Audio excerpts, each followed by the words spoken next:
ونروح بعد كده للمركز الثالث لأجدد فيلم في القائمة The Fabelmans. الفيلم لسه بادئ يتعرض في 30 نوفمبر، يعني من قرب الشهر كده، ومدته تعدي 2.5 ساعة، وقصته تعتبر مقتبسة من نشأة مخرج الفيلم نفسه ستيفن سبيلبرغ، اللي يعتبر من أعظم المخرجين في تاريخ هوليوود، وأخرج أفلام عظيمة زي سيفينج برايفت رايان وشنايدر's ليست، وكان فيلم الإنديانا جونز وكاتش مي إف يو كان، وغيرها من الأفلام اللي اتحفرت في تاريخ هوليوود.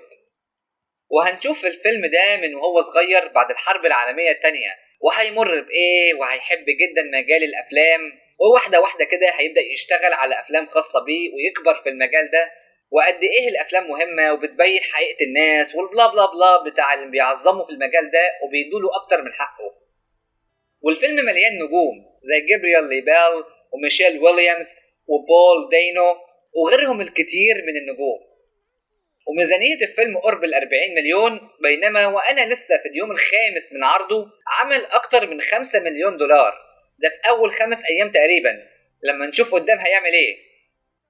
ولسه الفيلم منزلش على النت، على الأقل منزلش وقت كتابة وتسجيل الحلقة، بس من المنتظر إنه ينزل خلال الفترة الجاية إن شاء الله.